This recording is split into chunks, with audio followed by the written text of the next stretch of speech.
Welcome friends, જે કે ફિનટેકમાં હું જેનિશ તમારું ફરી સ્વાગત કરું છું. જ્યારે આપણે ડેટ ઇન્સ્ટ્રુમેન્ટમાં રોકાણ કરવા માંગતા હોઈએ છીએ ત્યારે આપણો સૌથી પહેલો ક્રાઇટેરિયા તો તેનું રિટર્ન જ હોય છે, પરંતુ ત્યાર પછીનો સૌથી મહત્વનો ક્રાઇટેરિયા છે તેની સેફટી. અને આ સેફટી આપણને પીપીએફમાંથી મળે છે. આથી આપણે આ વિડીયોમાં પીપીએફ વિશે ખૂબ ડિટેલમાં ચર્ચા કરવાના છીએ. સૌથી પહેલા જોઈએ કે પીપીએફ એકાઉન્ટ શું છે.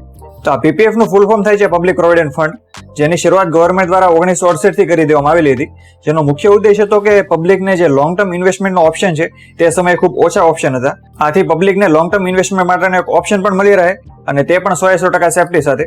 પીપીએફમાં એકાઉન્ટ ખોલવાની પહેલી એલી છે ઇન્ડિયન રેસિડેન્ટ હોવું, કારણ કે એનઆરઆઈ પીપીએફમાં એકાઉન્ટ ખોલાવી નથી શકતા. અને જો કોઈ ભારતીય રહીશ એનઆરઆઈ થઈ જાય છે તો પણ તેને પીપીએફ એકાઉન્ટ બંધ કરાવવું પડે છે, જે આપણે આગળ વાત કરવાના છીએ. હવે અહીંયા એક સવાલ થાય છે કે આપણે પીપીએફમાં શા માટે ઇન્વેસ્ટમેન્ટ કરવું જોઈએ. જેના માટે હું તમને 3 કારણ કહીશ. એક તો અહીંયા ડિસેન્ટ રિટર્ન આપવામાં આવે છે. છેલ્લા 15 થી 20 વર્ષનો જો તમે હિસ્ટ્રી જોઈશો તો તમને 7 થી 8% જેટલું ઓછામાં ઓછું રિટર્ન આ પીપીએફમાં તમને જોવા મળશે જ. અને બીજું કારણ એ છે કે આ 100% સેફ સ્કીમ છે, કારણ કે ગવર્મેન્ટ બેક છે. આથી પીપીએફમાં તમારા લાખો રૂપિયા જમા હશે તો પણ તમારે કોઈ ચિંતા કરવાની જરૂર અહીંયા રહેતી નથી, કારણ કે બેંકમાં તમારી 5 લાખ સુધીની એફડી અથવા તો ડિપોઝિટ સિક્યોર્ડ હોય છે, પરંતુ અહીંયા આ કોઈ મર્યાદાની તમારે ચિંતા કરવાની જરૂર હોતી નથી. ત્યાર પછીનું ત્રીજું કારણ છે ટેક્સ એક્ઝમ્પશન. આ ટ્રિપલ સ્કીમ છે, એટલે કે તમે જે પૈસા જમા કરો છો તેનું તો તમને 1.5 લાખનું ડિડક્શન મળે છે એટીસીમાં. જે તમે વ્યાજ કમાવશો તે પણ ટેક્સ ફ્રી છે, અને મેચ્યોરિટીએ જે તમને અમાઉન્ટ મળે છે તે પણ સંપૂર્ણ એક્ઝમ્પ્ટેડ હોય છે. આથી આ જ બાબત પીપીએફને સૌથી વધારે આકર્ષક બનાવે છે, કારણ કે બીજી જે એફડી અને વગેરેમાં જે આપણે ઇન્ટરેસ્ટ કમાઈએ છીએ તે બધા ઉપર આપણે ઇન્કમ ટેક્સ ચૂકવવાનો થાય છે, અને જો આપણે 30% સ્લેબમાં હોઈશું તો આ રકમ ખૂબ વધી જાય છે. આથી હાલમાં જે પીપીએફમાં 7.10% રેટ ચાલે છે તે આપણને જોવામાં ઓછો લાગશે, પરંતુ જો આપણે ટેક્સ એડજસ્ટેડ રિટર્નની વાત કરીએ તો તે લગભગ 10 થી 11% જેવો થવા આવે છે. કારણ કે જો 11%નું આપણે રિટર્ન ગણીએ તો તેમાંથી 30% ટેક્સ બાદ કરતા તે 7%ની આસપાસ જ આવી જાય છે. હવે આપણે પીપીએફના ફીચર્સની વાત કરીએ તે પહેલા આપણી ચેનલને તમે સબસ્ક્રાઇબ ન કરી હોય તો સબસ્ક્રાઇબ કરીને ફટાફટ બેલ આઇકન ઉપર ક્લિક આપી દો, કે જેથી નવા વિડીયોનું નોટિફિકેશન તમને સરળતાથી મળી શકશે. કારણ કે આપણે દર અઠવાડિયે ફાઇનાન્સ ક્ષેત્રના અલગ અલગ વિષયો હોય, પછી પર્સનલ ફાઇનાન્સ હોય, ઇન્વેસ્ટમેન્ટ હોય, ટેક્સેશન હોય કે પછી ઇન્સ્યોરન્સ હોય, આ દરેક વિશે માહિતી આપતા વિડીયો આપણે દર અઠવાડિયે અપલોડ કરતા હોઈએ છીએ. આથી જો તમે બેલ આઇકન પર ક્લિક આપીને ઓલ નોટિફિકેશન ઉપર ક્લિક આપેલો છે તો નવા વિડીયોનું નોટિફિકેશન તમને સરળતાથી મળી શકશે. હવે આપણે મૂળ મુદ્દા ઉપર આવીએ અને વાત કરીએ પીપીએફના ફીચર્સ વિશે. તો આમાં 1 person 1 એકાઉન્ટનો નિયમ કામ કરે છે, એટલે કે એક વ્યક્તિ ફક્ત એક જ એકાઉન્ટ ખોલાવી શકે છે. અને આ પીપીએફ એકાઉન્ટ દરેક પ્રાઇવેટ અને નેશનલાઇઝ બેંકમાં ખોલી શકાય છે, એટલે કે એસબીઆઈ, બીઓબી કે બીઓઆઈ જેવી જે નેશનલાઇઝ બેંક છે તેની સાથે સાથે આઈસીઆઈસીઆઈ અને એચડીએફસી જેવી જે પ્રાઇવેટ બેંકો છે, આ બધામાં પીપીએફ એકાઉન્ટ ખોલવાની ફેસિલિટી આપણને મળે છે. સાથે સાથે આપણે પોસ્ટ ઓફિસમાં જઈને પણ કેવાયસી ના ડોક્યુમેન્ટ આપીને સરળતાથી આ એકાઉન્ટ ખોલાવી શકીએ છીએ. ત્યાર પછીનો નિયમ છે એનઆરઆઈ અને એચયુએફ આ પીપીએફ એકાઉન્ટ ખોલાવી શકતા નથી. અને હમણાં આપણે ચર્ચા કરી તે રીતે જો કોઈ ભારતીય રહીશ એનઆરઆઈ થઈ જાય છે તો તેનું પીપીએફ એકાઉન્ટ તેને બંધ કરાવવું પડે છે. જો કોઈ વ્યક્તિએ પોતાના માઇનોર સન કે ડોટરના નામે એકાઉન્ટ ખોલાવવું હોય તો તે પણ આમાં શક્ય છે. અહીંયા મિનિમમ ઇન્વેસ્ટમેન્ટની રિક્વાયરમેન્ટ 500 ની છે, એટલે કે એક વર્ષમાં તમારે 500 રૂપિયા પીપીએફ એકાઉન્ટમાં જમા કરાવવા જ પડે છે. અને મેક્સિમમમાં અહીંયા 1.5 લાખ સુધીની લિમિટ છે, જેમાં માઇનોરનું એકાઉન્ટ પણ આવી જાય છે. એટલે કે તમે જો તમારા સનના નામે એકાઉન્ટ ખોલાવો છો જે માઇનોર છે, તો તમારું અને તમારા સનનું એમ બંનેનું થઈને તમે વધારેમાં વધારે 1.5 લાખનું ઇન્વેસ્ટમેન્ટ કરી શકો છો. અહીંયા મેચ્યોરિટી 15 વર્ષીય થાય છે, અને 15 વર્ષ પછી પણ તમે તેને 5-5 વર્ષના બ્લોકમાં તમે એક્સટેન્ડ પણ કરી શકો છો. અહીંયા હાલમાં ઇન્ટરેસ્ટ રેટ 7.10% ચાલે છે, પરંતુ તે દર 3 મહિને રિવાઇઝ પણ થઈ શકે છે. પીપીએફમાં જે ઇન્ટરેસ્ટનું કેલ્ક્યુલેશન થાય છે તે મંથલી થાય છે, પરંતુ તેની ગણતરી 6 થી 30 દિવસની અંદર, એટલે કે મહિનાનો જે 6થો દિવસ હોય છે તેનાથી મહિનાના અંત સુધીમાં જે મિનિમમ અમાઉન્ટ હોય છે તેના ઉપર ઇન્ટરેસ્ટ કેલ્ક્યુલેટ કરવામાં આવે છે. આથી જો તમે 1 થી 5 ની અંદર જે પૈસા જમા કરશો તેનું જ તમને આખા મહિનાનું ઇન્ટરેસ્ટ મળશે. આમ પીપીએફમાં આપણું કમ્પાઉન્ડિંગ તો મંથલી થાય છે, પરંતુ વર્ષના અંતે જ તેમાં વ્યાજ આપણને જમા થતું જોવા મળે છે. ત્યાર પછીનો જે તેનો સૌથી મોટો બેનિફિટ છે તે ફુલ્લી સિક્યોર્ડ ઇન બેન્કરપ્સી છે, એટલે કે જો કોઈ વ્યક્તિ નાદાર જાહેર થાય છે તો તેમની પાસે જે સંપત્તિ હોય છે તે બધી જ તેના લેણદારોને ચૂકવવામાં આવતી હોય છે, પરંતુ પીપીએફ નો ઉપયોગ ક્યારેય તેના લેણદારોને તેના લેણા ચૂકવવા માટે થતો નથી. આમ અહીંયા આપણે જોઈએ કે પીપીએફની મેચ્યોરિટી 15 વર્ષીય થાય છે, જે ખૂબ લાંબો સમય છે. અને જો આ વચ્ચે આપણે પૈસાની જરૂર પડે છે તો તેના માટે પણ કેટલાક નિયમો બનાવવામાં આવેલા છે, જેના માટે આપણી પાસે 3 વિકલ્પ છે. પહેલો ઓપ્શન છે લોન ઓપ્શન, જે આપણા માટે 3 થી 6 વર્ષ દરમિયાન ઉપલબ્ધ બને છે. આમાં જે ઇન્ટરેસ્ટ રેટ છે જે પીપીએફ કરતા 1% વધારે ચાલે છે, એટલે કે પીપીએફમાં જો 7.10% વ્યાજ ચાલતું હોય તો આના જે આપણે લોન લઈએ છીએ તેમાં 8.10% આપણે ચૂકવવાનું થાય છે. અહીંયા આપણે જે લોનની જે ભરપાઈ છે તે લમસમના રૂપમાં પણ કરી શકીએ છીએ, અને ઇન્સ્ટોલમેન્ટના રૂપમાં પણ જે બીજી લોનમાં હોય છે તે રીતે પણ કરી શકીએ છીએ. અહીંયા મેક્સિમમ ટેન્યોર 36 મહિનાનો હોય છે, અને જો આ દરમિયાન આપણે લોન નથી ચૂકવી શકતા તો પીપીએફમાં જે રેટ ચાલે છે તેના કરતા 6% વધારે આપણી પાસે પેનલ્ટી પણ લેવામાં આવે છે. ત્યાર પછીનો વિકલ્પ છે પાર્શિયલ વિડ્રોલ, જે 6 વર્ષ પછી શક્ય બને છે, કારણ કે 3 થી 6 વર્ષ વચ્ચે તો લોનનો ઓપ્શન છે.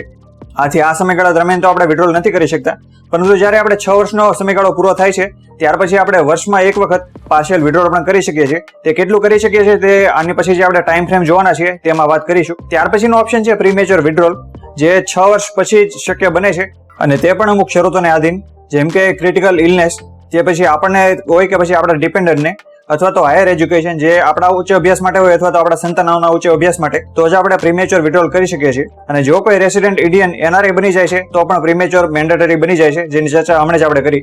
અને જ્યારે આપણે પ્રીમેચ્યોર વિડ્રોલ કરીએ છીએ ત્યારે આપણી પાસે 1% ઇન્ટરેસ્ટ પેનલ્ટી પણ લેવામાં આવે છે. એટલે કે જો આપણે આખા PPFના સમયગાળા દરમિયાન 7.10% વ્યાજ કમાતા હોઈએ તો આપણને ફક્ત 6.10% વ્યાજ જમા આપવામાં આવે છે. હવે આપણે ટાઈમ ફ્રેમને સાથે લઈને આ PPFના વિડ્રોલના નિયમોને સમજીએ, જેથી તમારા મનમાં વિડ્રોલનો નિયમ વધારે સ્પષ્ટ બનશે. હવે ધારો કે આપણે આ જ વર્ષમાં PPF એકાઉન્ટ ખોલાવીએ છીએ, એટલે કે 24-25માં આપણે PPF એકાઉન્ટ ખોલાવી છે, તો આપણી મેચ્યોરિટી 2039-40માં થવાની છે. અને જે આપણને લોનનો ઓપ્શન છે તે 3 વર્ષ પછી મળવાનો છે, એટલે કે 2 ફાઇનાન્શિયલ યર પૂરા થઈ જશે ત્યારે 2026-27 થી આપણો લોનનો ઓપ્શન ખુલી જવાનો છે. જે બીજા 3 વર્ષ એટલે કે 3 થી 6 વર્ષ જે આપણે આગળ વાત કરી, આથી 2029-30 સુધી આપણે લોનનો ઓપ્શન મળશે. અને ત્યાર પછીના 10 વર્ષો દરમિયાન આપણને પાર્શિયલ વિડ્રોલ અને પ્રીમેચ્યોર વિડ્રોલ છે તેનો ઓપ્શન આપણા માટે ખુલે છે. હવે અહીં આપણને જે 3 થી 6 વર્ષ દરમિયાન જે લોન મળે છે તે આપણને PPFમાં જમા રકમ ઉપર નથી મળતી, પરંતુ PPF એકાઉન્ટ ખોલાવ્યા પછીના 2 વર્ષ પછી PPFમાં જેટલી રકમ જમા હોય છે તેના 25% જ આપણને લોન મળે છે. આથી જો પહેલા 2 વર્ષ દરમિયાન તમે 1.5 લાખ જમા કરાવો છો તો તમારી કુલ ટોટલ રકમ થાય છે 3 લાખ. આથી ફાઇનાન્શિયલ યર 26-27માં તમને 75,000ની લોન મળે છે. ત્યાર પછી પાર્શિયલ વિડ્રોલનો નિયમ જોઈએ તો તેમાં 2 મુદ્દાને ધ્યાનમાં લેવા પડે છે, અને 2 માંથી જે ઓછી રકમ હોય છે તેટલે જ આપણે વિડ્રોલ કરી શકીએ છીએ. પહેલો મુદ્દો છે કે જે પ્રિસાઇડિંગ ફાઇનાન્શિયલ યર છે તેના 50% રકમ, એટલે કે ધારો કે ફાઇનાન્શિયલ યર 2030-31માં આપણે ઉપાડવા છે તો 31/3/30 જે આપણી બેલેન્સ હોય છે તેના 50% રકમ. અને ત્યાર પછીનો બીજો જે મુદ્દો છે તે છે 4 વર્ષ પહેલાની બેલેન્સના 50%, એટલે કે 2030-31માં આપણે પૈસા ઉપાડવાના છે તો 2027-28માં જે આપણી બેલેન્સ હોય છે તેના 50% રકમ. અને આગળના મુદ્દામાં જોયું તે રીતે આ બંનેમાંથી જે ઓછી રકમ હોય છે તેટલી જ આપણે પાર્શિયલ વિડ્રોલ કરી શકીએ છીએ. અહીંયા વિડ્રોલના આટલા કડક નિયમો સાંભળીને તમે થોડાક નિરાશ ચોક્કસ થશો, પરંતુ PPFનો મુખ્ય ઉપયોગ જ રિટાયરમેન્ટ માટે છે, અથવા તો લોંગ ટર્મ ગોલ હોય છે તેને પૂરા કરવા માટે છે.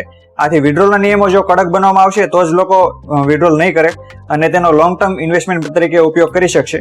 હવે આપણે વાત કરીએ PPF કેલ્ક્યુલેટરની. જો કોઈ વ્યક્તિ 12,500 દર મહિને ભરે છે, અહીંયા આપણે વ્યાજ દર 7.10% લીધેલું છે, જેમાં દર ક્વાર્ટરલી ફેરફાર પણ થઈ શકે છે, જે આપણે આગળ વાત કરી તે રીતે. તો 15 વર્ષે તેના ખાતામાં 40,68,000 જમા હશે, 20 વર્ષે 66,58,000, 25 વર્ષે 1 કરોડ કરતા પણ વધારે રકમ થઈ જવાની છે, 30 વર્ષે 1,54,00,000 અને 35 વર્ષે 2.25 કરોડ કરતા પણ વધારે તેના ખાતામાં કોર્પસ જમા થઈ જવાનું છે. આથી લાંબા ટાઈમે દર મહિને આનું કમ્પાઉન્ડિંગ થતું હોવાથી સારી એવી રકમ તેના ખાતામાં જમા તેને મળશે, જેનો નિવૃત્તિ માટે ખૂબ સારો ઉપયોગ તે કરી શકવાનો છે. હવે આપણે વાત કરીએ જો PPF એકાઉન્ટ ઇનેક્ટિવ થઈ જાય છે તો તેને રિન્યુઅલ કરવા માટે આ શું પ્રોસિજર છે. સૌથી પહેલા જો જાણીએ કે ઇનેક્ટિવ શા માટે થાય છે, તો જો કોઈ વ્યક્તિ PPF એકાઉન્ટમાં વર્ષ દરમિયાન 500 રૂપિયા જમા નથી કરતો તો તેનો ખાતાને ઇનેક્ટિવ કરી દેવામાં આવે છે. અને જો આપણે તેને ફરી એક્ટિવ કરવો હોય તો જેટલા વર્ષો દરમિયાન આપણે 500 રૂપિયા જમા નથી કર્યા તેટલા તેમાં જમા કરાવવા પડે છે, અને વર્ષ દીઠ 50 રૂપિયા તેમાં પેનલ્ટી પણ આપણે ચૂકવવી પડે છે. એટલે કે જો 5 વર્ષ દરમિયાન આપણે કોઈ પણ રકમ PPFમાં જમા નથી કરાવી તો 5 વર્ષની 2500 રકમ અને વર્ષ દીઠ 50 એટલે કે 250 એટલે કે 2750 રૂપિયા આપણે PPF એકાઉન્ટમાં જમા કરાવીશું. આથી આપણું PPF એકાઉન્ટ ફરી એક્ટિવેટ થઈ જવાનું છે.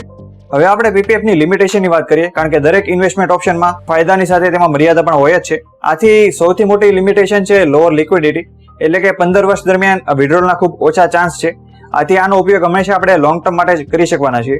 ત્યાર પછીની લિમિટેશન છે એવરેજ રિટર્ન, કારણ કે જો આપણે મ્યુચ્યુઅલ ફંડ અને સ્ટોક સાથે તેની કમ્પેરિઝન કરીશું, જે કરવી ન જોઈએ, કારણ કે PPF એ તો ડેટ ઇન્સ્ટ્રુમેન્ટ છે અને મ્યુચ્યુઅલ ફંડ અને સ્ટોક ઇક્વિટીમાં આવે છે. આથી બંનેના રિસ્કને જોતા જમીન અને આસમાનનો ફરક છે, પરંતુ તેમ છતાં જો મ્યુચ્યુઅલ ફંડ અને સ્ટોક સાથે કોઈ વ્યક્તિ તેની તુલના કરે છે તો તે હંમેશા PPFમાં એવરેજ રિટર્ન જ માનશે. અને ત્યાર પછીની જે લિમિટેશન છે તે છે તે ક્વાર્ટરલી રિવાઇઝ થઈ શકે છે તેના ઇન્ટરેસ્ટ રેટ. આથી જો તમે 10 વર્ષ માટે તેમાં પૈસા ભરો છો તો પણ તમને જે રિવાઇઝ રેટ છે તે પ્રમાણે તમને ઇન્ટરેસ્ટ મળવાનું છે. આથી આ પણ તેની મહત્વની લિમિટેશન છે. પરંતુ PPFમાંથી તમને ટેક્સ ફ્રી, રિસ્ક ફ્રી અને ટેન્શન ફ્રી જે ઇન્કમ મળે છે તેને પણ આપણે ભૂલવી ન જોઈએ. જો તમને આજની કામની વાત ખરેખર કામની લાગી હોય તો વિડીયોને લાઈક કરીને તમારા સ્વજનો અને મિત્રો વચ્ચે વધારેમાં વધારે શેર કરો, કે જેથી દરેક વ્યક્તિ ફાઇનાન્શિયલ ઇન્વેસ્ટમેન્ટ બાબતે જાગૃત બને. જે આપણી ચેનલનો એકમાત્ર ઉદ્દેશ રહ્યો છે કે વધારેમાં વધારે ફાઇનાન્શિયલ લિટરસી ફેલાય જો હજુ સુધી તમે આપણી ચેનલને સબસ્ક્રાઇબ ન કરી હોય તો સબસ્ક્રાઇબ કરીને ફટાફટ બેલ આઇકન પર ક્લિક આપી દો કે જેથી નવા વિડીયોની નોટિફિકેશન તમારા સુધી સૌથી પહેલા પહોંચે. હવે મળશું એક નવા વિડીયો સાથે, નવા ફાઇનાન્શિયલ ટોપિક સાથે. ત્યાં સુધી બધાને have a good day, have a prosperous day. Thanks for watching. જય હિન્દ, જય શ્રી કૃષ્ણ.